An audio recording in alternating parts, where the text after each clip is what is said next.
Zo, vorige week heb ik een ondergrond gemaakt met crackle en tissue paper. En daar wilde ik wat mee en ik wist niet wat. En afgelopen week zag ik iets voorbij komen met een vlinder. En nu heb ik pas, even kijken waar die is, deze set gekocht. En er hoort deze vlinder ook in. En toen dacht ik, wacht even. Die vlinder die kan ik natuurlijk kleuren, maar ik ben helemaal geen kleurder. Dus ik ben niet van de Copic markers of de distress markers die ik gebruik om dit in te kleuren. Die stress markers gebruik ik wel eens om meer op de stempel te kleuren. Dat heb je eerder kunnen zien. Maar waar je wel heel erg leuk mee kan kleuren en heel mooi mee kan mengen en vrij snel kan kleuren, zijn distress crayons. En daar heb ik dus inmiddels een ideetje mee. En ik ga jullie laten zien hoe ik de vlinder kleur. En dan krijg je in de loop van de week, had ik vorige week ook beloofd, dat klopt. Maar deze keer is het echt. In de loop van de week krijg je te zien hoe ik de vlinder combineer met deze ondergrond. Nou, wat vind ik nou zo leuk aan kleuren met crayons? Je kunt gewoon lekker dik crayon aanbrengen. En als je dat mooi doet, in 2 kleurtjes, dat hoeft helemaal niet zo heel nauwkeurig. En daarom is het wel wat voor mij, want ik ben niet van het pietje precies kleuren.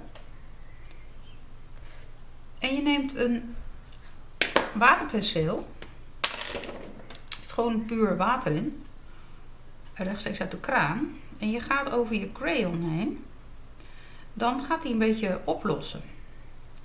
En op die manier kun je heel mooi een mixje maken van 2 kleuren. Je moet hem echt een beetje nat maken, wil die uit gaan vloeien. En hier moet duidelijk nog wat crayon bij. Kijk, en door gewoon tegen elkaar aan te kleuren, gaat het zich heel mooi mengen.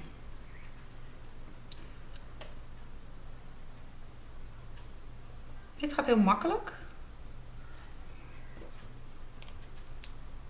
Ik zal hier alvast bij voorbaat een beetje meer doen. Dit is een hele makkelijke techniek, althans, vind ik, om simpel kleurwerk te doen als je niet zo'n enorme kleurder bent. Ik vind mengen ook altijd lastig. Dus vandaar dat dit wordt een soort verfje eigenlijk.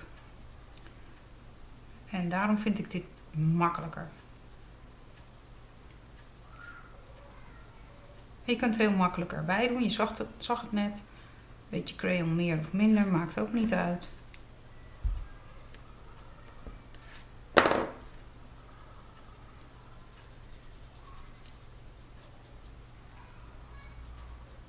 Zo. Kleur ook buiten de lijntjes. Simpelweg omdat dat ik het straks toch uitknip.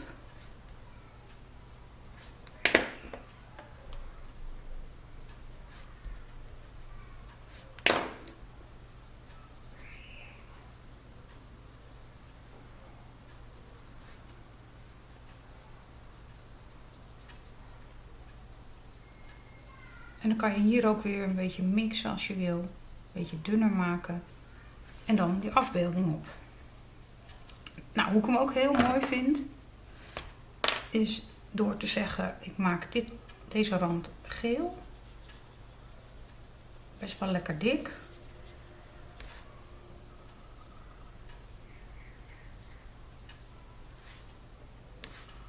En deze rand maak ik oranje.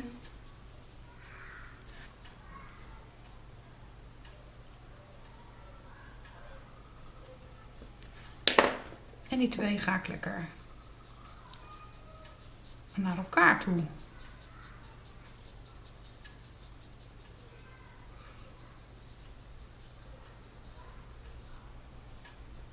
Geel wil meer dan het oranje.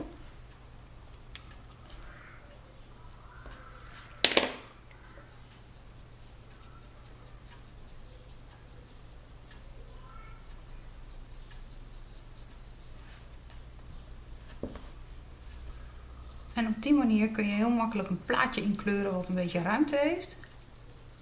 Op een vrij snelle, makkelijke manier. En ik vind het erg leuk dat ik maar een paar kleurtjes nodig heb om al te zorgen dat mijn mogelijkheden best al wel groot zijn. Nou, op deze manier kun je hem helemaal inkleuren. En dat heb ik natuurlijk al een keer gedaan. Want kijk, hier is de andere. Die is al helemaal gekleurd. En daarna heb ik hem met glimmermist. Ik heb nog een oud flesje van Tethered Angels. Maar er zijn allerlei glimmermisten. Dit is een pearl. Dit is alleen maar een glans. Heb ik hem 1 keer gespreid.